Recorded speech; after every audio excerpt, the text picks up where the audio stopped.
Okay. Whoa, okay, that happened. So, uh, damn it. I'm sorry. I don't even know what happened there. Must have been a glitch. I have a studio mode thing set up, so I can switch between the two whenever I want, but because this is in beta, it glitched out. Really sorry, but I meant to go through the whole thing, but let's just start early. I don't you guys mind that. So, how are you all doing tonight? There's an echo effect, just so you know, Yeah, Hurry. it's gone. Um, so how are you guys doing tonight? Good, hopefully. So, yes, it must have just been a bug. It's the software still uses in beta still, so uh, it happens. Also, there's a giant thunderstorm going on, so if I lose connection and the stream just stops, you know why. Uh, we get Bio's mic louder. Yeah, yeah. Let's see. Yeah, it's a small bug, but yeah, the echo effect's gone, Bio. Oh, okay, I'm still hearing it, so that's why. Can you guys all hear me? If you can't hear them, here's what we can do. We can just up the gain. No big deal. Do it to 12. Okay, so let's just get started. If there are any audio problems, just let me know, and it's a really easy fix, so it should not take long. Should be better now, though. You're still quiet. Okay. Okay, Uh, that sounds good. okay. So what we're gonna do is it's really simple. We are gonna start off. If you've never been to one of these before, which we have a lot of new people, we start off with basic introductions. Who is Bio? You all probably know, a lot of you are fans of her. We'll start off with that, and then we will move on to just talking about whatever, and then at the very end we will do a quick Q&A session. So both me and her, but especially her, will take questions and we'll talk about it for a little bit, probably for around 15-20 minutes. So I expect the entire thing to last a little over an hour, so stick around for that time. So let's get started. Bio, go ahead and introduce yourself. Alright, hopefully this mic problem will not be a big issue. But hi everybody, I am Biohazardia, but most people just know me as Bio. I joined the Wings of Fire fandom in late 2016 or so, but I was mostly on the canon wikia, and then I moved over to DeviantArt and Tumblr and Instagram and all that other stuff. Mostly I contribute to the fandom by doing canon artworks, and to be honest, a bajillion canon artworks of Darkstalker and Clearsight specifically, because let's be real here, Darkstalker Legends is one of the best books in the series. Um, It really is. let's see. Okay, I'm on the phone.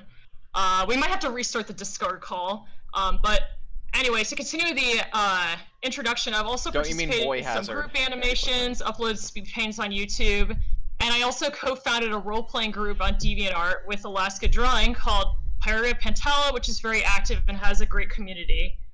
I'm sure you guys care less about real life, but in real life, I'm a PhD student, which means I'm kind of an old fart compared to most of the people in the Wings of Fire fandom. Dear God. In I'm bioengineering, studying right? bioengineering, specifically tissue engineering, which, since I go to graduate school, and most of the research I do is on growing skin and brain models in the lab. Okay. So, I know nothing about that field, but I assume that you also do things like stem cell research, right? Or do you hand those off to, like, neurologists? Yeah, I use stem cells, as well as primary cells from patients, essentially. Okay. Okay, that's really interesting. I'd like to hear a little bit about that, maybe off camera, because we're not here to talk about that. We're here to talk about Wings of Fire. We Yep, could talk about definitely. we could talk Wings of about Fire, biology, Dragons, yeah. biochemistry, bioengineering, all that stuff later on. But never forget Boy Hazard. If it's I upped the gain by a ton, so it should be fine now. But yeah. So Bio has made a list of everything she wants to talk about, and I have it here. So, um, who here uses Instagram on the Wings of Fire community? Who uses Instagram here a lot and is active in the Wings of Fire community there? If you are, then that's great. Pretty much, there's this fan account that is quite popular. It has just over 1,000 followers, and it does this thing every now and again called Tribe Wars. And Tribe Wars is, to put it simply, it's pretty complicated, but to put it simply, you are assigned a tribe, and you work with the people in that tribe to gain the most land and take other people's castles and things like that, and by doing challenges and whatnot. and it's pretty fun. It lasts multiple days. You're going against real people who also enjoy the book series just like you. So over the past, it was actually last week, right? Yeah, it was last weekend, I believe. Yeah, it was last weekend. Last weekend, me and Bio were placed on the Icewing team. And Yep, heck yeah, Ice Wings for the win. Ice Ice, baby! Ice, baby.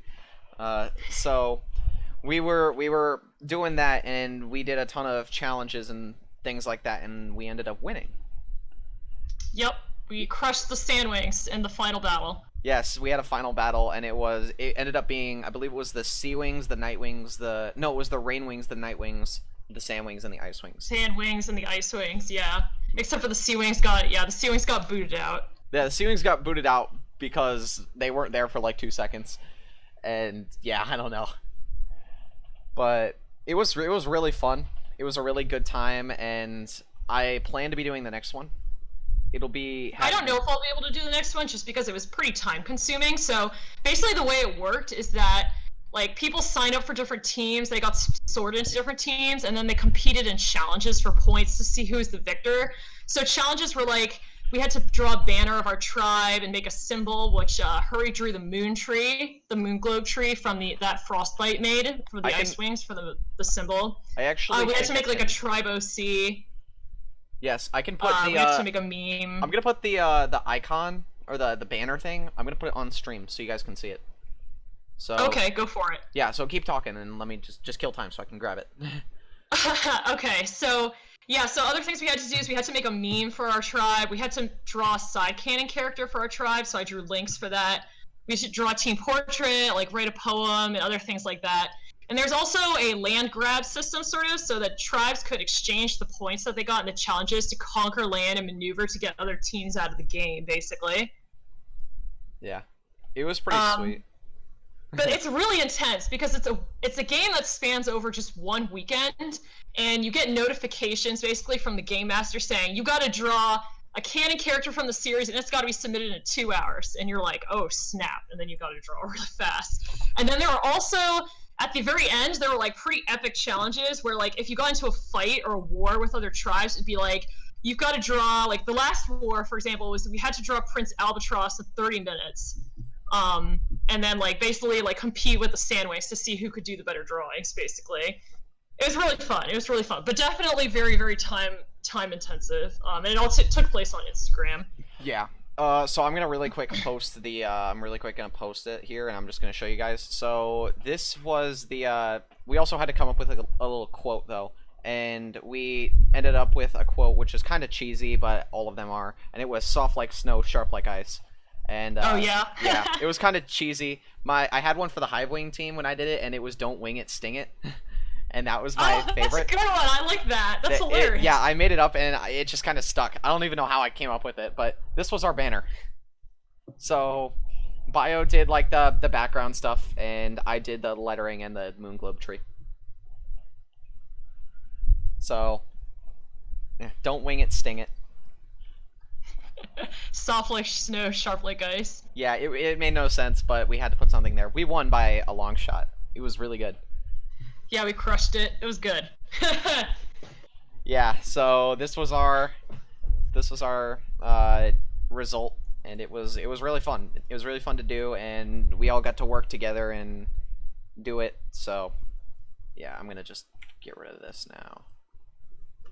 Okay, so yeah, it was a pretty nice looking banner, but yeah, it was really fun. We had a good time, and I'll be doing the next one. I believe the next one is around Thanksgiving. Yeah, I think that's what Toucan said. Are there other banners? Yeah, I think Toucan said that. Other banners, I don't have any of the other banners. Yeah, we don't have any of the other ones, unfortunately. They were posted on stories, so they disappeared after 24 hours. We don't have them. I'd love to, but there were some that were really good. Like the Sandwings one was pretty good. I think the Sandwings one was really good. I can show some of the other challenges that I did. Okay, yeah, just send them to me and I'll put them on stream. Over Discord? Yeah, just send them to me over Discord and I'll put them on stream. Okay. Oh dang, that like freaking rattled my house. Oh jeez. Yeah, it's fine. Hopefully you don't lose connection. No, we've been getting bad storms for a while and the power hasn't gone out once, so we should probably be fine. Probably. Okay, but anyway, some were really good. Like the sandwing one was really good. Some were really really bad. Like the sewing one was really bad. It was pretty much. Everyone tried their best. They did, yeah, That's but the important part. some were better than others, and yeah. So I'll take this Team Ice Wing one here. One of their holy crap! Oh, it's because it's yeah. So one of the other challenges was we had to draw like a team thing, and it was really fun to do. We had to just create a team of all Ice Wings, and yeah, you had Bio on your team. Totally unfair. Absolutely, it was very. Oh yeah, other teams were also like that. They They were were like, wow. So you can form alliances with people, and why you would do that is kind of beyond me. It's not really the best thing, but it's more of like a peace treaty than anything really. But the really funny thing is, out of the 8 tribes that were there, 2 of them didn't get filled up. Out of the 8 tribes that were there in total, 5 of them wanted to ally with us. 5 of them. Because I didn't realize how many. Yeah. Because you were the leader of the team. I was the leader of the team, yeah, and then there's 3 main positions, and then there's a 4th position that's kind of useless. It's this one, right? Yes, okay. And then the last one is kind of useless, but the 3 ones are the queen/king, then there's the heir and the general. The queen is like the king is the main guy. I was the king. And then there's the heir, which was Bio, and they're like if the king isn't there, me, then she can take over. And then there's the general, who was kind of like a second in command overall. So she was an heir, and someone else was a general, and then I was the king. So this was the portrait. Also, Bio did this. So, there's all of the people on our team, really. Kanto-sana, or Kanto-sana? I don't know how to pronounce it. I assume Kanto-sana. She's an awesome artist. She's also on DeviantArt and Instagram, Yes. so I would check her out. She's awesome. She's incredible. She did this one really good one of Sunny, and it's freaking awesome. I said freaking so many times, but it's great. Yeah, so there's me in the middle, and then Bio is to the right. What's up with the orange? Is it like... Oh, it's because it's my character. I actually don't have a Icewing character yet, but I have a Icewing Skywing character named Frostburn, so that's him. That I was explains. like, I gotta put an Icewing here. Yes, you gotta do Icewing stuff. Okay, so yeah, it is yes, it's very beautiful, and you did great on it. But we were very limited for time. I assure you that it. Like, she was like, oh, it's just a sketch. It's nothing crazy. It's pretty bad if you ask me. I wish I had more time to do it, but it's like a freaking masterpiece. It's incredible. It's like unlike anything I've ever seen before. And she's just blowing it off. It was... I mean, I was like rushing super fast. This is like doing an hour or something. Like the Lynx one. I started working on it. The Lynx one was... Oh yeah, the Lynx one also. I was like, I have to do this in an hour. Yeah, she had an hour and she did freaking great. Can you send that one too? I think I did send it. No, you... It should be... Oh wait, yes you did. There it is. Yeah. Okay, let me download this one too. Give me just 1 second. But while we're showing off art and everything, we can also move the discussion to talk about artwork, because I assume that you guys have questions about that, since usually I get a lot of questions about my artwork. So a lot of people usually want to know what my age is, and I'm an old links, fart. by the way. Oh yep, there's links. So yeah, I'm an old fart compared to most of you guys. I'm 23. I started drawing dragons around age 6 or so, and I was pretty bad back then. Let's be real. We all I stopped drawing in college and around the end of high school for like 5 or 6 years though, and I think that was like a pretty big mistake. Like, for everyone, I would say just like try to draw every day, if you can, even like little doodles on your homework or in class, because that really, like, the more you draw, the more your skill set builds. Other people usually want to know what programs I use. So for the drawings that were just shown, I used Paint Tool Sci version 1 on desktop computer, which only works for Windows, but if you have a Mac, you can also get Metabang, which is also really good. And then on iPad, I use Procreate. But I do have a lot of custom brushes for both of them. Otherwise, I also do art live streams on YouTube now, so that's probably more informative than me talking about it, since you can actually see the process and see what tools I'm using and such. And you do speed paints too, right? Yeah, I have a lot of speed paints uploaded on my YouTube channel. But those are like super fast, so it can sometimes be hard to tell what the process is like while watching it. But it's honestly more entertaining than watching a live stream, in my opinion, because drawing is pretty slow. It is. It is a very slow process, especially if you're at a higher skill ceiling point. So, yeah, I'd say so. Yeah, I'd agree. So, when it comes to me personally with art, I'm not wonderful. I'm not great. Like I'm good at making some very minimalist designs, like that design there that you see on screen. I made that, but there's problems, but it's fine. Live streams I feel are more instructive though. Yeah, I'd say they are. Yeah, I think live streams are more instructive, but speed paints are more entertaining. I mean, doesn't it just feel entertaining to see like all the shading go in like super fast and all the highlights are like chink chink chink chink chink as like they go by super fast and it looks really smooth and fun. Whereas like with actual drawing, it's like really slow and sometimes tedious. Yeah, it can be a very tedious process. Cat or Arrow Bay says, "What's your attitude to people who claim they can't draw? It annoys the crap out of me." I admit it also kind of annoys me sometimes too, because I think that that mindset is sort of like it sort of blocks people from being able to draw. Because if you feel you can't draw, then you probably won't try to draw, and then you'll never get better. And then yes, your skill level will self-destructive mindset. Whereas if you believe you will be able to get there someday, then you'll draw a lot, you'll improve yourself, you'll look up references and try weird hand positions that you're unsure about, and then you'll get better and better. Eventually, you will be really, really good. Yeah. Kat says thank you. What a legend. Okay, so going down the list here, let's actually save this first part for a little bit later, but the 11th book.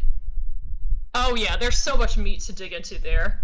Yeah, one of the big ones there that a lot of people are talking about, or at least I'm thinking about, is the chrysalis. Oh yeah, I honestly can't tell if Tui just put that in there as a plot device, or if it's actually going to come back at all, or if like the chrysalis is working with the leaf wings and all that. I think that could be the case, because they're another one of those secret underground societies like the Talons, but the Talons, I didn't really advance the plot too much. They were just kind of there at the very beginning, and they're there in prologues and epilogues and all that stuff, but that's it. I'm pretty sure the Talons was just there as like a Deus Ex Machina device for Tui to have like an excuse to throw the Dragonets together and that. Yeah, Deus Ex Machina is one of the terms that I just never can seem to remember. Same with alibi. Those are the two things I can never remember the meaning of. Okay, yeah. So it's just like divine intervention. I think one of the issues with Tui is that we discussed this on our server, or on the Pirate Pentagon server, and Sale knows what I'm talking about, which is that, yeah, Tui is a forward-writing writer, which means that she doesn't plot out her plots ahead of time. This is something I learned from when she's doing a speech at the Lost Continent release party. So what she does is she says she builds her past and her world very carefully, and then she likes to leave a lot of threads for her to expand on as she writes. So Tui herself probably doesn't know exactly how the R3 story will end and like who will be the last protagonist and such. Okay, so she probably set up the chrysalis as a potential thread she could follow, and either she'll come back to it and it'll be a big part of the story, or it will just be not a big deal and just some organization. Okay, so that's really interesting. I know that she kind of just writes as she goes, but Yep. I like the idea of kind of leaving it up to chance and kind of seeing, hey, let's think about this. Okay, we got this happens. So, okay, let's say this. At the very end of the book, all right, at the very end of the book, Blue goes into his cocoon and Cricket's there and all that stuff. Now, how will that play out in the next part? Will someone try to take Blue? Will someone try to kill Cricket? Will absolutely nothing happen and it be completely fine? What's going to happen? She's already written this at this point, but I mean... Yeah, she's actually completely finished with book 12 now, I think. I think it's in production, because it's coming out in December, I believe. So, yeah. I think she's actually working on book 13 now. Which we don't know who the protagonist is, but I'm guessing Sundu. I'd say it's Sundu. In Before the Chrysalis is just a bootleg Townsend piece. That's what I'm thinking. Blue will turn green. I would not be surprised. Blue will turn green. Well, I've heard... Well, Luna's green, though, right? Isn't Luna green? Yes. Yeah, Luna's like Luna's based on a Luna moth, so she's pale green, I believe, or I believe she's described as caterpillar green in the book specifically. Yeah. Yeah, here's the thing, what really surprises me though, and it really, yeah, it really is a surprising thing. I'm surprised she can do this, is she doesn't leave loose ends. Even though she writes as she goes, and it's just like, it kind of happens when it happens, and she just writes along the way. She covers everything. She does, but sometimes I think I think the stories in the middle of the story, she does an extremely good job of making sort of like a plot twisty, like action-packed story with a lot of cliffhangers. But then I think the ends tend to be very Deus Ex Machina again, as she kind of like has to scoop up all the loose ends and furiously make a conclusion that makes sense. Yeah, like book 5 was planned to be the end, and that was like, I mean, you can tell by just there's actually a very common way that a lot of people write, leaving a story open to your own interpretation allows the author to surprise themselves with fascinating and unexpected plot twists. Yeah, I'd say so. Oh, and that's because she writes based on emotional tension, and emotional tension naturally wants to resolve itself. Yeah, the Dragonets of Destiny arc, as I call it, it was supposed to be just that, and it ended out really well. Because it's like, hey, everything's good. We have Thorn now as the queen, and everything is wonderful. And then they're like, hey, we can make our own destiny now. Kind of going back to the first book there, and then they all fly away, and that's the end. Yeah, I think the making of Jade Mountain and the very much ending, and I think Thorn and the Queen was a really nice ending. But there's definitely some things that I about in terms of how the three sisters were dealt with. Like, I mean, Blister basically exploding is like, come on, yo. Well, then... it's because it's an Animus-touched object. So, you know, you can make coconuts fly in the air towards somebody. Or you can make it so that, like, a toy will magically teleport to someone's bedside. Okay? That's not... I'm not surprised by that, really. I think it's definitely possible for an Animus object to do that. I just think that, like, Blister was such a big villain, and then she went down aesthetically. Yeah. Same thing with Burn, also. Well, Burn, like, she got bit by a viper. That was actually good because Blister was smarter, and it shows, hey, look, I'm smarter than Burn, and I'm smarter than Blaze, and her using the vipers to kill Burn makes sense. Because she put one viper in there, and then she's like, oh, only one? That's stupid. And like, I never said it was just one. There's two in there, and then the second one bites her. Like, that was smart. Yeah, it's definitely true. I'm surprised that if Blister could outsmart Burn so easily, I'm just surprised that she did so in those whole 20 years of... Yeah, you're cutting out a little bit, by the way. I know. I'm not sure exactly what to do about that. I'm trying to lean... But... Okay, we're going to do a little bit of tech support, and it'll take like 2 seconds. Okay, so, in Discord, you see at the bottom left, you see user settings?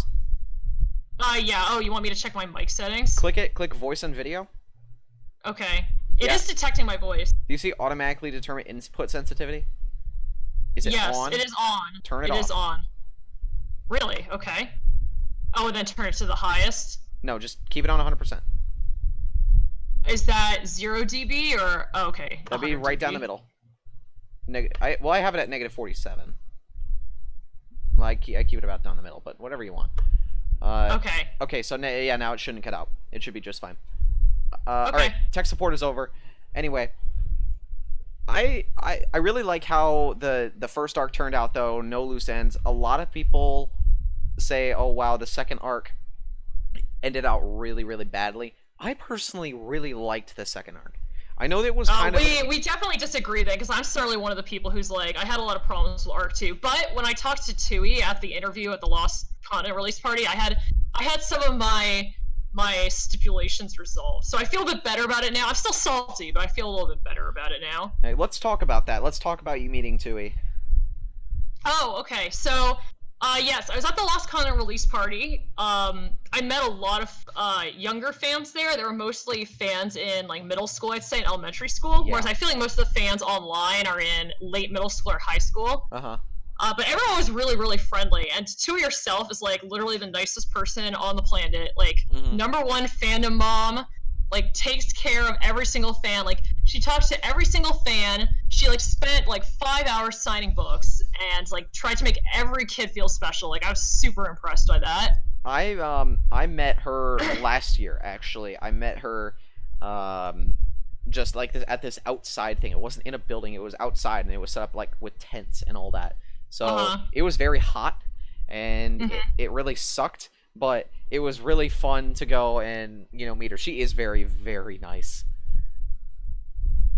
Yeah, she's probably one of the nicest authors that I can think of. Like other authors get into like drama with their fans and stuff, but like she was just like, please, everyone be nice to each other. Yeah, she said that on one of her blogs.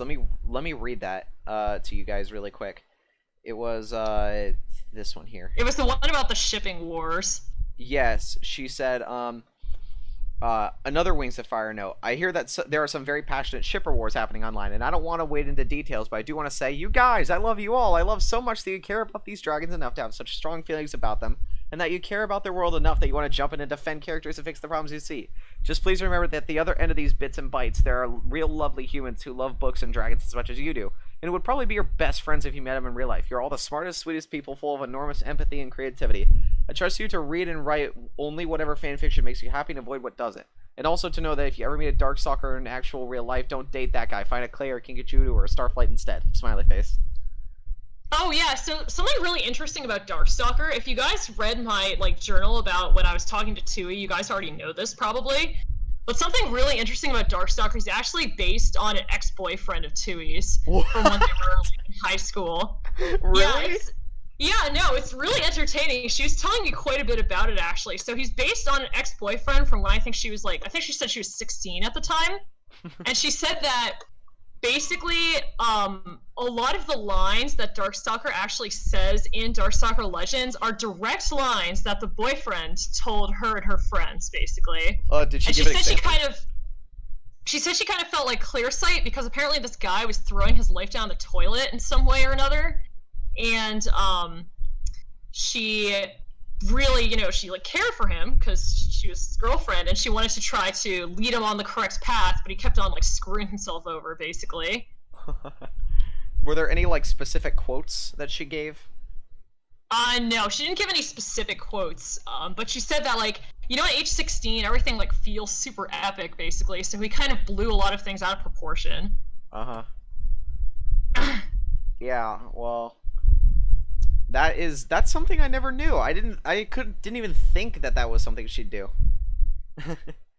Yeah, well, I thought it was like, I read in a previous interview that she'd said Darkstalker was based on an ex-boyfriend, but I didn't hear anything else about it, so I wanted to ask her, like, one of the things I asked her in the interview was, I was like, since you base Darkstalker off a real person, do you ever get worried the person will read your book and be like, what is this? This is about me! But she said that he probably wouldn't recognize himself now, and she also said he turned his life around and changed it for the better. So that's a message of hope, I guess. I bet one of those most used quotes is he, they started it. Probably, I wouldn't be surprised. Yeah. Well, I'd love to go meet Tui again, but she usually does most of her stuff in like the northeastern part of the United States, and I don't live there, and most people don't live there. So yeah, she lives in a town near Boston. So like all of most of her events are in the Massachusetts area. Yeah. So I mean, I don't live anywhere near Massachusetts, and I'm sure that most of the people in this chat don't live near Massachusetts or the northeastern part of the United States for that matter. Some don't even live close to the United States at all. But I'd love to go. Yeah, one of the people in this chat's from New Zealand, so. Yeah, Kat is from the UK. So, I mean, anyway. Yeah, I'd love to go. So another really interesting thing I think that you guys will be amused by that I learned during the interview also was that apparently Tui was going to kill Peril. I've heard in about the that. 5th book. Yeah, she was going to kill Peril. But apparently a lot of fans suspected she was going to kill Peril, and they wrote her a bunch of letters saying, please don't kill Peril, we love her so much. And then Tui rethought it and decided to make a new role for Peril instead of killing her off. But she said basically that the fans saved Peril, and Peril would have definitely died if it hadn't been for, like, fan letters about Peril and people saying how much they relate to Peril. Yeah, And and I think it was a good decision that Tui didn't kill Peril off, because I'm pretty sure Peril's one of the most popular characters in the entire fandom. she is, because she's so, you think she's so evil, but she's really not. She's kind of being forced to. Yeah. Yeah, and Tui also said she was really happy to write a point of view book from Peril's point of view later, so I think it all ended up for the better. Mm-hmm. Maybe we can save Darkstalker too. Darkstalker. I mean, like, here's the thing. I thought that it was kind of a weird way to send off Darkstalker, and I know that he will never remember his past life, essentially, but I think it's kind of a good ending, in a sense, for Darkstalker himself. Book aside, whatever, I think it's a good transition for Darkstalker.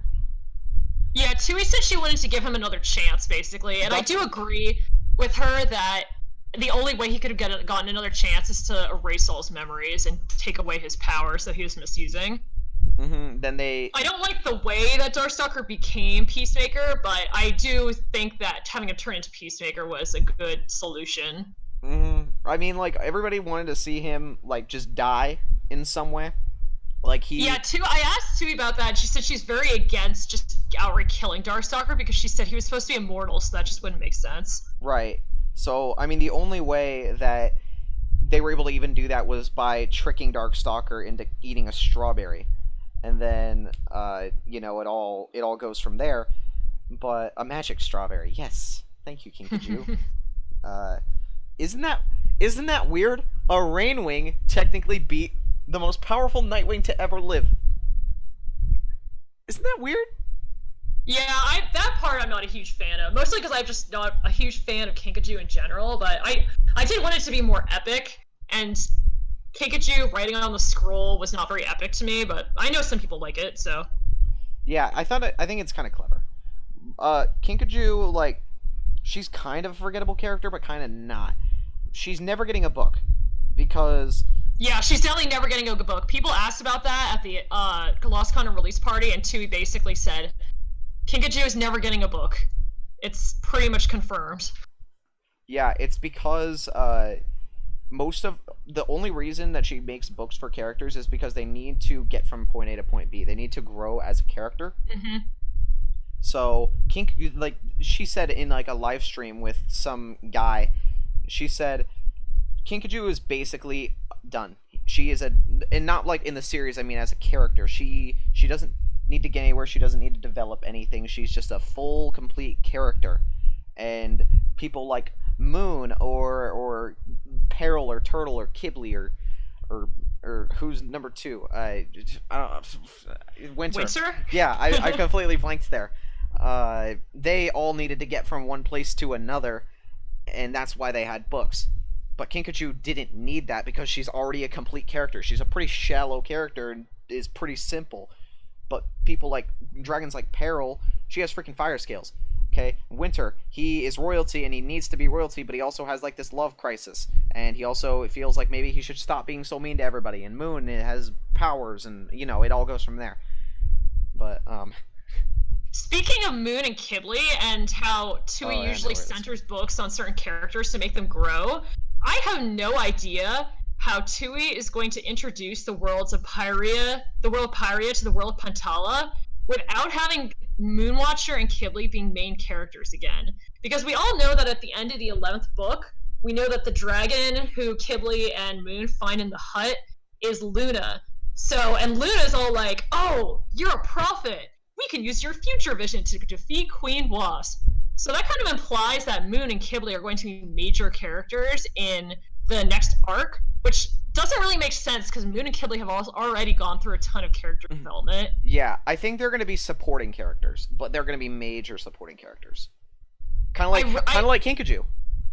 Yes, I think that is where this direction things are heading, and I'm honestly kind of worried about it because Moon and Kibble, as much as I enjoy them, they've already gotten the spotlight, and I'd like to see other characters like Umber, for example, get a spotlight, but I don't see any way Umber could be part of the plotline. Whereas for Moon and Kibble, they're totally part of the plotline. Yeah, the 4 characters that we know for sure are part of that group of 5 are Blue, Luna, Cricket, and Swordtail. Okay, I am absolutely certain that Swordtail is going to get a book. I know it. Really? I am That's I interesting. I actually don't think he will, like but we'll I see. We can make a bet on it. I'm confident that Swordtail will get a book because he is kind of a shallow character. He's just like, I know she's like, I gotta protect Luna. I love her. She's perfect and she's great. But given the amount of stuff that he has done in this entire first book alone, I think it's very safe to say that he will be one of the main characters. I find it unlikely Swordtail will get a book just because I think she'll probably focus on. My guess is she'll focus on Luna if she does have a second Silkwing. If we've never had duplicates of one tribe in an arc, we've never had two Silkwings, for example, or two Sandwings. Sunny was a hybrid, a Nightwing hybrid, but she's mostly a Sandwing. He was so hyper large. We can make a gentleman's bet. A gentleman's bet. A gentleman's You bet. think that Swordtail will not be in. Oh, you think that Swordtail will be in a book, and I do not. So we have a bet that is public for everyone to see. Wings of Fire, the trips of Swordtail. I prefer Wings of Fire, Swordtail's acid trip. True though. But yeah, I think so. I think that's going to be the case. But the whole reason that there has been 5 different tribes for each arc is because there are more than 5 tribes. There are 5 tribes or more on Pyrea. There's 7, so it could be done. Sundew is definitely going to get a book. Swordtail, what sort of character? Yeah, Sundew's definitely going to get a book. There's no question there. I'm really hoping that there are new tribes that haven't been discovered yet, that haven't been hinted at yet either. Because Tui, in the prophecy for the Lost Continent, one of the things that said is there's a secret buried deep in the earth. And when Tui was talking at the interview, she said that she was really inspired by a huge cave under the Kalahari Desert, I believe, called the Dragon's Breath Cave, and she really wanted to incorporate that into the story. So I think that big cave underneath the savannah is going to have a big impact on the story. And what I'm hoping is that there's another tribe. I don't know if it's going to be true. It's kind of wild speculation, but I think that'd be awesome. Mm-hmm. Yeah, I think that'd be pretty cool to see. There's a lot of things that we can talk about, but I think we need to move on because, you know. Oh wow, yeah, it's already 40 minutes. Yeah, in. we're already 42 minutes in, so let's kind of go a little bit faster. We talk about past Wings of Fire arcs and things like that. Let's talk about your Pyrea Pantala group. Right. Okay. So, I currently have a role-playing group run out of DeviantArt, and it is made by myself and my wonderful partner in crime, Alaska Drawing, who's I believe is watching the stream right now. I highly encourage you guys to check out her DeviantArt and YouTube accounts. So Alaska, say hi. Essentially, the Pyrea Pantala role-playing group, which you can find a link in the description. It's a Wings of Fire role-playing group set about like 500 to 1,000 years in the future after the main series.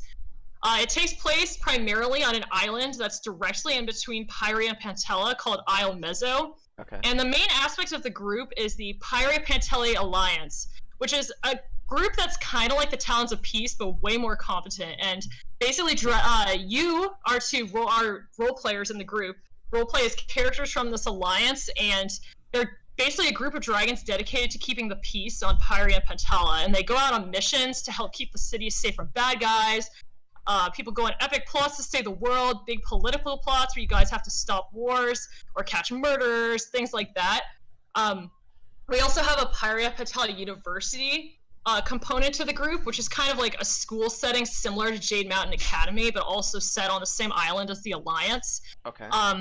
But it's a basically like kind of like mission group and also a Jade Mountain Academy group, but with Pantala tribes as well. Oh. And the university is sort of more chill, but everyone's characters honestly get up to crazy shenanigans like all the time. Yeah, everyone's screaming in the chat about it. Yes, give us Archipelago. So the thing that we really, really wanted to make unique about the group is like, I think that in most role plays, characters just kind of meet and get to know each other, and then it sort of like peters off.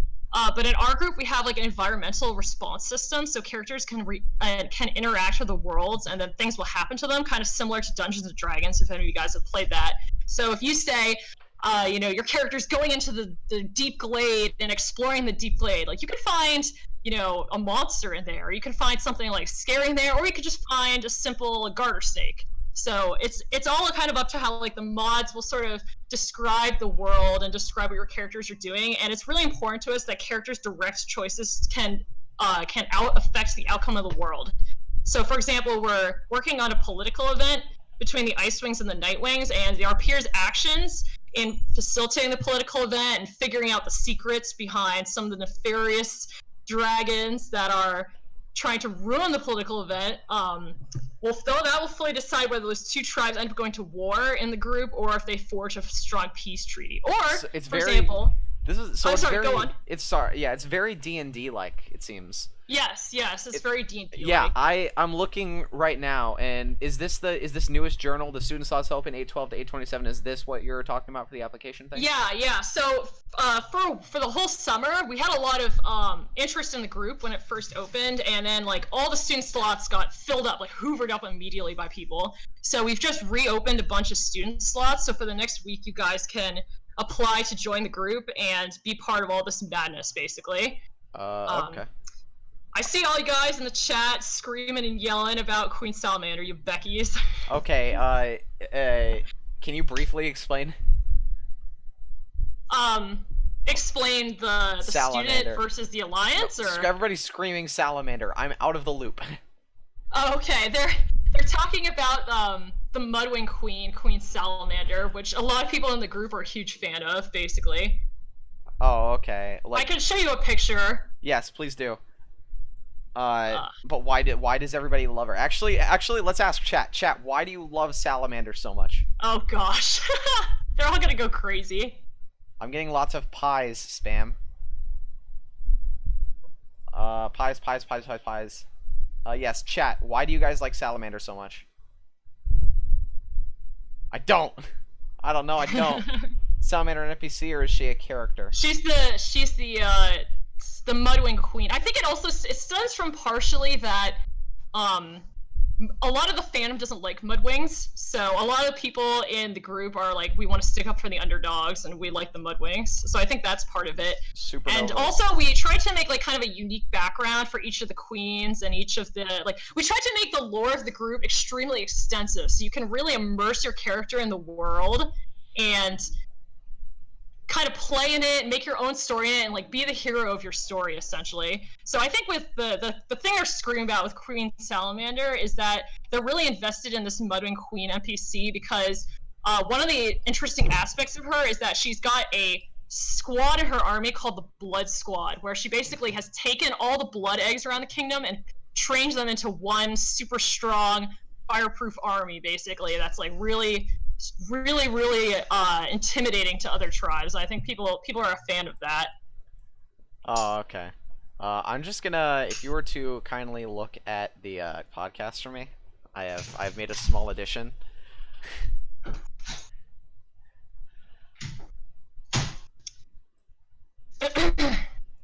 Oh yes, there you go, Mau. There you go. Okay. But yes, anyway, the group is open for members to join, and we're all super excited to have new members join at this point in time, since this is like the main opening after several months of waiting. So if you guys are interested, please check out the link in the description. Check the link in the description below. Make sure to like and subscribe. Yes, I will try and submit an application, and I'll do Ice Wing Boys if I can, because I love Ice Wings. Baby. Ice Wings, baby. Ice baby.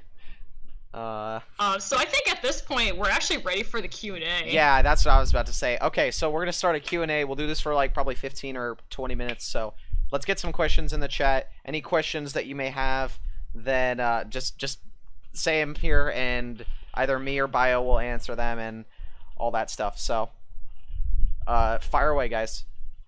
Do I need to submit any character sheets or something? I can't draw. I mean, I'm not currently good at drawing. You can use, for the group, you can use a base if you want to. Just make sure that the artist is okay with you using the base. So you can just like color in a base basically and use that if the artist allows it. What did you have for breakfast? I had Cinnamon Toast Crunch. What did I have for breakfast? I had a Asiago cheese bagel with salmon cream cheese because I buy food that's way over my budget. Okay, I actually want to ask Bio, is there anything I could fix with Navi? I'll have to look at your application for that, sorry. Are you the blah blah blah blah blah blah? How did we get the idea for PPAU? So it was an idea that both Alaska Drawing and I had around, let me say, like I think October last year. And we really wanted to have an adventure Wings of Fire group. So there's a lot of Wings of Fire role plays, but a lot of them kind of die off. And there's also Wings of Fire role plays on DeviantArt. Like we wanted to have a structured Wings of Fire role play group that was all about adventure. We wanted to primarily make people feel like they were the characters in the book, so they could feel like real danger, real action, basically, like feel really invested in the storyline and feel like their characters were the main characters in the storyline. So that was the main idea, and that's how it kind of spawned the Alliance, having the idea of like dragons going off and like doing dangerous missions and stuff like that. Mm-hmm. And then it sort of like expanded from there as Alaska and I worked on it. Yeah, so it was like, it's like a passion project, really. Yep. Question. Let's see. What is your opinion on the I had mudwings for breakfast. Yes, I had mudwing steak because mudwings are totally dying in the next plot line. What is your opinion on the Biohazard incident? I assume that's a pirate. Oh, they're talking about this time in the server where they all changed their name to Boy Hazard to spite me. Oh, and also because someone misspelled my name. That was pretty funny. I was eating dinner and then I was like, what happened? Like I came back to the server and I was like, what is this? What is this? Opening commissions. I don't know exactly when I'll open commissions just because I like to work on personal projects a lot, and since I'm a graduate student, I have my own stipend, so I'm not like desperate for money or anything like that. Mm-hmm. I'm hoping, crossing my fingers, to open commissions in about a month or so, but I also start school again in a month or so it's all kind of questionable. But I would like to do some of those portrait commissions because they're really fun to work on. What advice would I give to beginner artists? I would just say draw a lot, use references. I know everybody else says this. One thing that I would say is that it's okay to trace as long as you do not post your traced art. You can trace for practice, and then once you've learned, draw your own original art and post that. Yeah, one thing I did years and years and years ago, I haven't done this for so long, but I originally would look at Joy Ang's drawings of Icewing specifically, and I would kind of trace them just to get down the anatomy and see how she draws them, and then I would put it away and then I'd try and draw as close as possible to that. And then that's a great method for learning how to draw. Yeah, so it allows you to kind of think about how you're drawing it. I want to say really quick, by the way, I need to get more people on here. So if you are interested in perhaps being on the podcast at some point, then just go to the journal that is on my page and you guys can go and check that out. Just fill out the application and note it to me.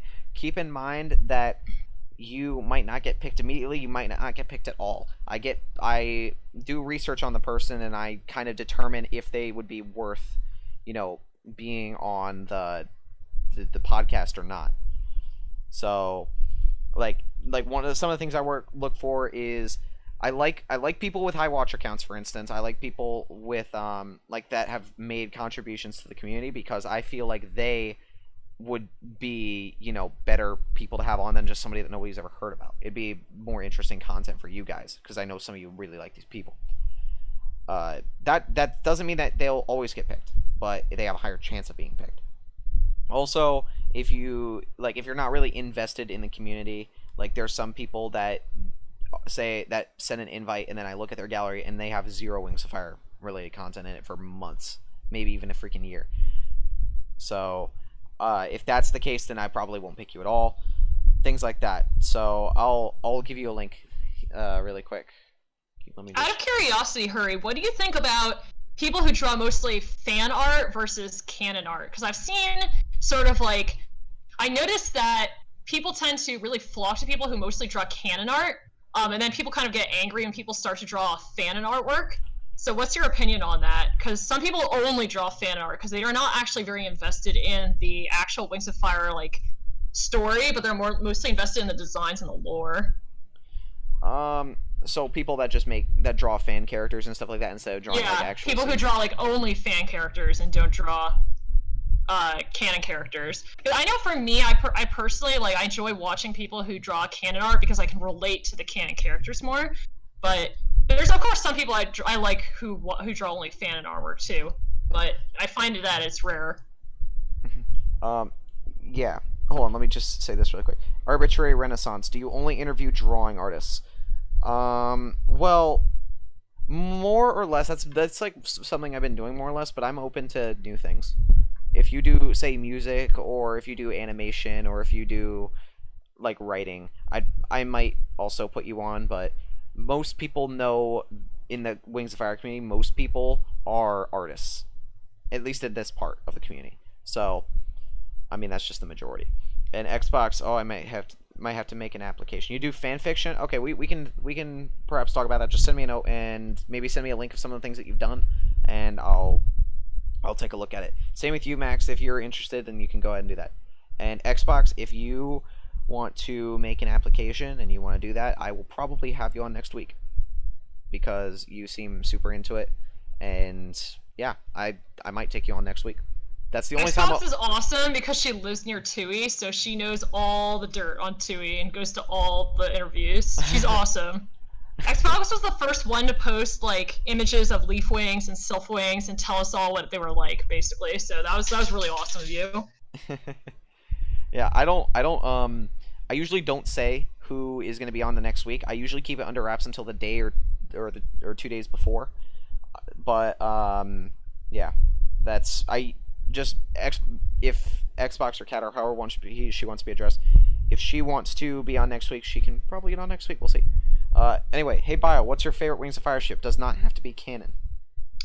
I was a super Winter Watcher fan, but then that got stamped in the ground and thrown to the wayside. But actually, my favorite Wings of Fire ship is definitely Darkstalker and Clearsight. Like, I draw them so much because I love them. Even though I also like Clearsight and Sunstreak, so I'm like a basic Becky, but I just Darkstalker Legends is my favorite book, and like that's like the book that mainly made me feel something and made me want to be part of the fandom and get super invested in the series. So yeah, Darkseid definitely. Personally, I really like the relationship between Tsunami and Riptide. That's interesting. A lot of people that is a very rare ship for people to be there have people to be because their it's so favorite, so old. good for you. Because I mean, the first Wings of Fire book came out on July 1st, 2012. Okay, and the second one That's came out true, in December of that year too, maybe January. I don't know, but it came out pretty early along. So people don't remember Tsunami and Riptide very much, and they haven't gotten much together. But I'd love to see Tsunami and Riptide come back together, and you know they're all that they really clash with each other in some cases, but I think that's what makes them, them. I love them. They're perfect. It's because Riptide is perceived as a manipulator and a liar. Yeah, I know a lot of people don't like Riptide because he lied to Tsunami about the being part of the Talents of Peace. But to be honest, I would probably do that too because like she basically says I hate the Talents of Peace very very quickly. So of course, if you want to get to know someone, you're not going to tell them that you are part of an organization that they absolutely hate. Yeah. Lucas says you almost crossed the deadline. Bio Alaska's gonna get you. I think I know who that is. It's Lucas. because we were running for a band race in the group. But I'll get everything submitted tonight. Don't you worry, guys. Don't you worry. So. What other ships? Okay, Ace. A very interesting ship that is kind of a complete crack ship. That I talked about with some people was Sundew x Sunny, otherwise known as Sun. Sun. And it's complete crack shit for now because they've never met. But the reason why I like them is because I think that Sundew has been literally like manipulated and used her whole life, even by her parents. They don't really love her for who she is. They love her because she can get them results. They already stated in the book that she was bred for Xbox Cat, thank you for this. subscribing. Really appreciate it. And I think that Sunny would like Sundew for who she is and accept her for who she is immediately, and I think they could be really cute. However, I think it's highly unlikely because I'm pretty sure Tui already had someone in mind for Sunny. And also the Sunny aromantic canon is very popular. Yeah. Oh, but I wanted to get that ship out there because the name is hilarious, Sun.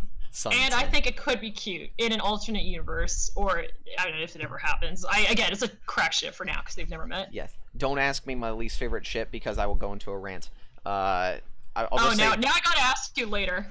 I'll just say it, but I won't go into detail because I will rant for a long time. Anemone and Tamarin. I hate it, and I'm not gonna say anymore. It's I fan think you service. ranted about it on a previous thing, I but did. I I've ranted about it am not like a huge twice or fan. maybe 3 times. I'm not doing it again. If you want to know, just go watch one of my previous podcasts or go listen to it. And yeah, that's. Oh my god. Okay, hold on. I'm gonna turn these notifications off because please. There, done. I think I fixed it. Okay, thank you. Goodbye, Windows. Okay, but we should be getting another subscription in just a little bit. It'll show up in just a second. But I will not go into detail because I've already I talked agree. about it. We'll be talking for like 20 minutes about it. I completely agree with you. But I do think, speaking of Tamarin, though, I did like the idea of Pike and Tamarin together. I thought it was really cute how worried he was about her in like the 6th book. And how he kind of like, he was in Turtle's book, he was like hanging around the lake with her basically. Like in Turtle's book, there was the scene with all the Sea Wings and then Tamarin. So Tamarin definitely spends a lot of time with the Sea Wings essentially. So I liked that and was hoping about Pike and Tamarin, but well. Yeah. Well. Okay, I wanted to go away from that because I don't want to get into detail with it. I'm gonna go on a rant forever. So, you mean Pike and Anemone? No, I actually mean Pike and Tamarin, because I think Anemone doesn't really care about Pike. She just sees him as like a floozy. But I think like Pike really cares about Tamarin, because he's always worrying about how like Tamarin, like if Tamarin's safe, how is Tamarin doing in the hospital, stuff like that. Yeah. Okay, so yeah, we'll take a few more questions, and then we're at the hour mark now. So let's take a few more questions, and then we'll hop off. Again, if you guys want to possibly be on the podcast, then shoot me a note. I already got one from somebody. Okay. Yeah, I already got a note. So if you guys want to possibly be on the podcast, then hit me up, send me a note, and we're good. Vivian Barnett asks, do any of you have any advice for anatomy and stuff specifically for back legs? No, I do not.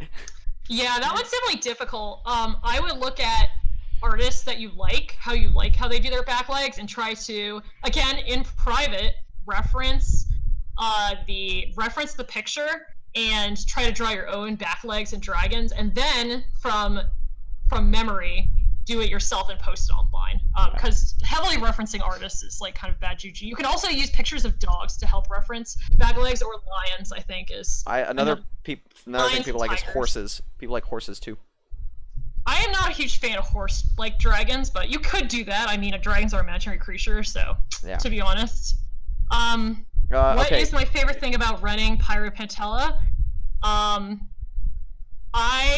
Let's see. I really like coming up with plot lines, and I really enjoy, this is gonna sound really mean, but I really enjoy seeing the people in the server getting really excited or like freaking out about something that's happening in the story.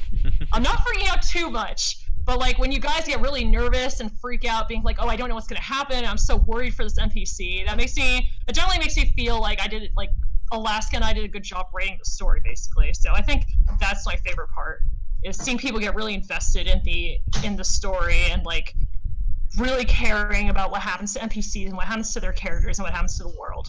Yeah. I think there's a question for you to. Yeah. Let's get to this first one though. What is the best way to develop a character? I love character development. I love developing characters. My guy Wave here. I'll hide this image again so you guys can see him. That guy right there. He has a Wings of Fire and a non-Wings of Fire version. The non-Wings of Fire version, I like to get a little bit more creative liberty on it because I can venture outside just basic Frost Breath or whatever. Pretty much, I love character development, and I can just start off with, will skip or die? Well, now that you guys are all worried about it, maybe Wiki Face.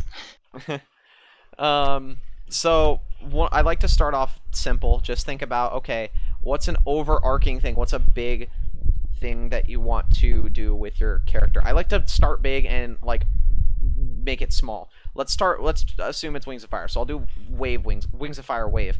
I originally wanted to say, okay, I want him a Sea Wing, and I made him a Sea Wing. And eventually, I say I want him an Ice Wing, and I do that. Then I think of something that is kind of typical, but not so typical to where you're like, oh, it's this type of character, you know.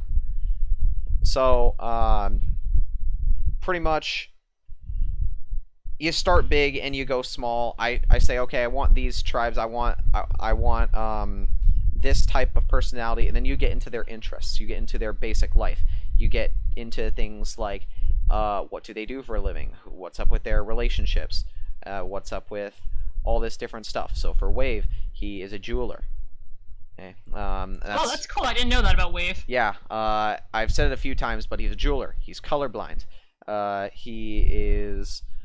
Funny thing, he's red-green colorblind, and his eyes are green. So, but he is colorblind. He is a jeweler, which don't really coincide well. But I mean, now I think about it, but he has all this stuff. He has a girlfriend, and he has a good life and whatever. Pretty simple, pretty whatever. You can make it simple by just saying basic things in their basic life, or you can make it super advanced and have like this whole, like, they're super crazy and they have like this ridiculous like plot line, and some like weird things happen, and it turns out to be like an entire alternate universe where everybody is like for some reason upside down and walking backwards. But you can just make it whatever. It's kind of, I'm not very good at explaining this type of stuff, but I mean, what I'm trying to say is, if you're doing something simple, start big and then go small, and then kind of go into their basic life. If you're doing something advanced, start big, go small, start developing like an origin story, and then continue on through there. This is actually interesting to hear you talk about developing characters. I think I do it the exact opposite way. For me, when I develop characters, I usually get inspired by like a song, or I think of some funny concept, and then I build out from that funny concept. So like the character that people were talking about in the stream was a Nightwing. Originally my concept was I wanted to have a Nightwing named Swagger, and his nickname would be Swag, just because I thought it'd be really funny to have a character named Swag. And then I built out from that, basically saying that he's like really shouty and really short, and like he's, okay, so I was like, this character's named Swag, so he has to have a lot of swag. So I was like, okay, he's a crime lord. And then I built out from that like one stupid little concept, basically. And that's kind of like how all my characters started, with like a little concept, and I build out from that. So you start small and go big. You don't go big and start small. Yeah, I literally do the exact opposite of you, which is really funny. Let me scroll up. That's my unabridged version. My abridged version is just right good.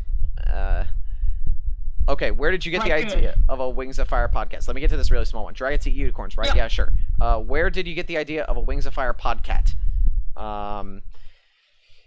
I usually come up with these on the spot. I am known for making really, really big, ambitious projects, like the Wings of Fire Awards. I did those last year and the year before. They're my design. And this podcast I've created, and I'm the first one to have something, a podcast like that. I usually just come up with these on the spot. I'm thinking, that'd be kind of cool. That like it just comes to me. I can't explain it. It's not like I watch a podcast and I'm like, I want to do that. It's not like I want to. I see like the freaking Oscars or whatever they may be, like, I want to do that. It just happens. So I can't really. I think that's like how kind of all big projects are born. Like, you come up with an idea, and then you have sort of like two paths to take. You can either have that be, yeah, this is a cool idea I thought about, or you can be like, I'm going to spend a lot of time on this and make it perfect, and it's going to be a big thing, basically, which is kind of how the Pyro Pantella roleplay group came up. I did both. Like, either we can put a ton of work into it, make it something epic, or it'll just be an idea. And I think that's like similar to the Wings of Fire awards. It's just, you made it something epic, and you made it a really big like fandom event. Yes, and now there's a version on Instagram which is being done, and originally I had no say in it, and now I'm working on it with the guy. So that's probably good that you're helping him, since you already have experience. Yeah, I could have shut it down completely, but I'm like, that's kind of not a nice thing to do. So I'm letting him do it. But I pretty much said, hey, when the time comes around and it's my turn to do this, you gotta advertise it on your page. And he was like, okay. So okay, let's see. Swagger X Reefer Biohazard.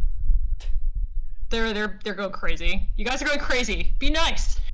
Oh god, I want to get into this. I want to be on the inside of this and not just like, oh, what's going on. So I'll probably do something like today or tomorrow and send it off, and yeah. Woo. Uh, Any other questions? Yes, other questions. No silly reefer questions, you guys. Kraken is a good girl. See, I Oh, want. they're talking about my character. Also, Mothwish. I want to be on the inside of this. I don't understand any of it, and I don't want to just cry to Bio and ask what is going on. But You guys stop being crazy. Do you guys have legit questions? yes, okay, please, let's do real questions. Okay, we'll take a few more and then we're gonna head off. But real, actual questions, not just like Funny little ones. Salamander. Let's do a ship that Hurry's never heard about just to mess with him. Why you don't join that? He said he wanted to. Yeah, I want to join. And I actually looked at it before we even started talking on Tribors. Will Hurricane join us? I will try to. Bio. Do I love you, Mao? Yes, I do. When did I discover the Wings of Fire books? I discovered them in early 2016 when Escaping Peril came out, and I read the first series, and I was like, this is really fun, and I enjoy it, but that's it, really. Like, I enjoyed the books, and then I kind of went my happy way. And then in November, I was like, I looked at Darkstalker Legends, and I was like, you know what? I'm gonna read this one. And I had no idea that Darkstalker Legends was connected to the second series. I just thought it was standalone book that you could read alone. So I listened to Darkstalker Legends on audiobook when I was like having a 6-hour drive, and it was amazing. I got so invested, and then that's when I joined the fandom because I was like, I'm so obsessed with this. Spyro, I like Spyro, but I've never played it. Yeah, I played it. I played it once. I played it on the DS, but I can't remember which game I played, and I never finished. For me, when I discovered the Wings of Fire fandom, or when I decided to join it, or how I started the books actually is a better question. I was playing some game, and I forgot what it was, but it was like based around dragons and things like that. So I met this one person, this one girl who I don't talk to anymore, and it's really a shame. But she was like, hey, have you ever heard of Wings of Fire? And I said, no, what is it? And she's like, oh, it's about dragons who are trying to save the world and stuff like that. I said, okay, that's cool. What are the books called? And she said, oh, there's 2 out right now and a 3rd one's on the way. So I came early. It was 2013 when I started reading these books. So I picked up the first one at my local Barnes & Noble, and I read it, and I was hooked, and I probably joined the community about 3 or 4 books in. Yeah. Let's see. Now there's a ton of legit questions. Okay, whose character? Other favorite book series. I said that I replied in the chat, but I like Age of Fire by E.E. Knight, which is more geared towards adults because the writing is much more like traditional fantasy-esque, but it's also told in the point of view of dragons, which I enjoy. And then the Mistborn series is another kind of higher fantasy level series, but it's really complicated magic system, but it's about a world in which humans can use magic based on metals, basically. So different metals have different magical properties. Metals like with a T or with a D? Mistborn, like born out of the mist and haze. No, like and metal also, as in of course, T Harry or Potter. I'm metal, a huge metal fan as of Harry in Potter. D or metal as in T? Like metal as in T. Okay. One of the book series that I tried to get into, but I just couldn't, was the Temeraire series. I really, really want to read that one. I haven't read it yet, but I really want to. I just couldn't get into it. I would just put it down. I'd never pick it up again. So. That was me with Game of Thrones. I really wanted to get in Game of Thrones because like everyone's talking about it nonstop, but I don't know. It was too slow. I got bored, and I hated all the main characters. Well, it's fine because they'll probably die about 5 minutes in. Yeah, true.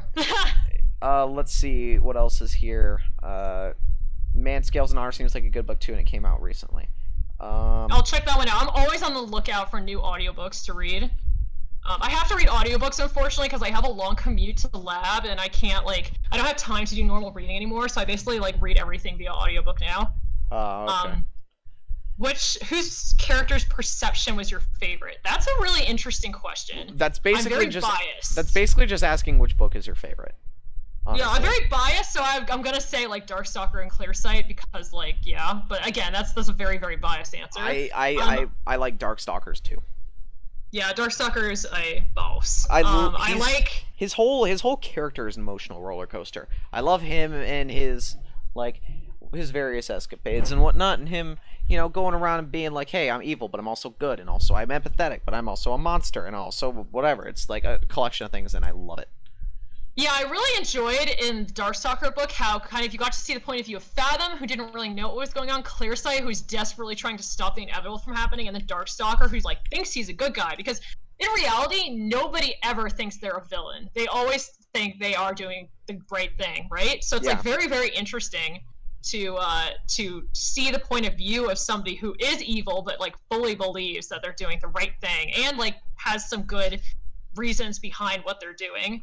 I really, really hope that there's more villains like that in Wings of Fire, because honestly, complex villains are my favorite thing. Yeah.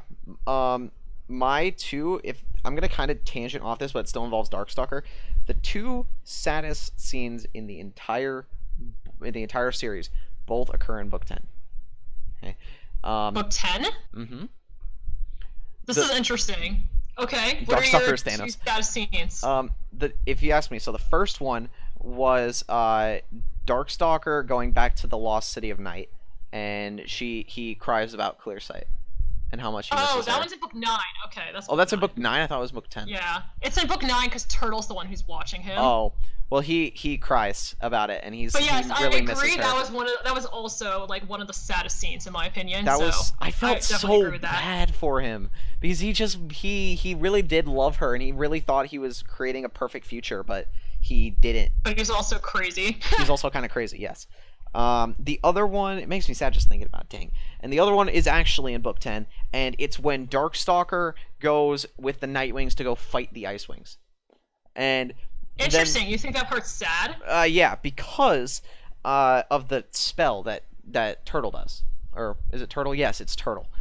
He enchants Kipley's library card so that it's they all just stop. They all have complete empathy, and they feel everybody's emotions and everybody's thoughts for, they call it 100 dragon heartbeats, which is probably like a minute. Mm-hmm. And then they all have to go back. They all disappear back home, and they're all super sad. They're like, they all just want to protect their kids, and they just want to live a nice life. They wonder if they'll ever see their families again, and they don't want to fight, but they do because they want to protect the ones that they love. It's so sad. It's so sad. And then they all just disappear, and it goes silent. I definitely, I agree that I think that moment was very poignant. I think that it was kind of ruined for me because I felt it was very Deus Ex Machina-ish, but I do agree that was a very poignant moment. It was a very sad one. It's one of the sadder ones in there. Let's see. For a brief flash of a moment, and her mind was open to him again, unguarded for the first time in years, and she saw with perfect clarity how she loved him, how she feared him, how many terrible futures lay before them, and how she was betraying him to save everyone else. For me, that's my saddest moment in the series. I think that one made me the saddest. Yeah. AU idea. Winter is secretly still jealous about Kibley getting Moon and follows Moon, Kibley, Jerboa, and Luna back to Pantala. That is highly likely not going to happen. I think Tui does not think very highly of Winter, unfortunately, because I talked to her about her decision to make Winter to have Moon get with Kibley instead of Winter, and she said that basically Winter needs to grow up a lot more before he can be with somebody. Yeah, they don't. And she actually wasn't sure until book 10 who Moon was going to end up with, but she said that the nice guy should get the girls, so that's why Moon went with Kibley. I guess that is actually like more of a life lesson than a plot device. It's more of like, hey, it's like a nice guy's finished last thing, yeah, sometimes, but the nice guy always gets what he wants in the end, and the mean guy ends up being alone. I guess it's more of a life lesson than anything, now that I think about it, but, I mean, Winter would probably be better. They got more screen time. Yeah, I'm a Winter Watcher fan, but again, I like Kibley and Moon more, but, I mean, I could totally see Winter and Moon together. I totally could see it. There are several questions that we kind of scrolled by. So one person asked, do you prefer first-person point of view or third-person point of view? Definitely third for me. I usually find first-person point of view books to be awkward. When it's the time. Like, I do this, I do that, I looked at this, I went to this place. It's not me. I'm not the one doing this. The character's doing this, not me. Yeah, I definitely like third person. What's your opinion on Clearsight in the new book? I love it. I love that the sweet, sweet irony that Darkstalker wanted to be a god, and he wanted to be like the king and to be known, and it ends up being Clearsight. He does that with kindness. I Yes, lo- I love it, and it is perfect. I'm a huge fan of symbolism in Wings of Fire books and any book, so I love that symbolism. And I think my self-indulgent theory about there's a letter that Clairsight writes to her descendants that's found in the Lost Continent book, yeah, and I in the honestly book it's I there. wonder if that is a letter that Tui wrote to her fans, or if Tui's writing that letter to her grandchildren. I wonder if that's what she had in mind when she was writing it, because in the letter, Clairsight says, "I see all of you at the edge of my mind when I'm going to sleep. I know all of you so well, but you'll never know me." And that kind of makes me wonder, like, if that's Tui again, very self-indulgent, but it makes me wonder if that's Tui writing about her fans, because she has said that she does go on DeviantArt sometimes and she looks at fan art and stuff like that. So Yeah, yeah, let me see if I can find that because I kind of want to read that to you guys. Kind of take it in and all that stuff. Let me see if I can find it really quick. I know it was in but part. yeah, I sorry, I did ask Tui if she goes online to like look at fan stuff, and she said she doesn't read fan fiction because she doesn't want to steal ideas from her fans. But she does go on DeviantArt and she does go on Google Images to look at artwork a lot. So she has seen the fan wings works. Hmm. So she might have seen your stuff, guys. Yeah, Um, this is kind of long, but it's like a page and a half or so. just But read the portion where she talks about like specifically her relationship with her children, basically. yeah, okay. So I'll read like the beginning and the last part. Um, Dear grandchildren and great grandchildren and great great grandchildren and all the many great grandchildren to come. How funny it feels to know you so well when there are so many of you I'm never going to meet. I see you all the time, especially when I'm just on the edge of falling asleep. The future is so clear suddenly now that I won't be able to change anything. My time is almost up and yours is just beginning. I won't be able to control anything after this. I won't be able to use my visions to protect you, to keep you all safe. But then, one thing I've learned over my long, strange, lovely life is that I could never actually control the future as much as I thought I could.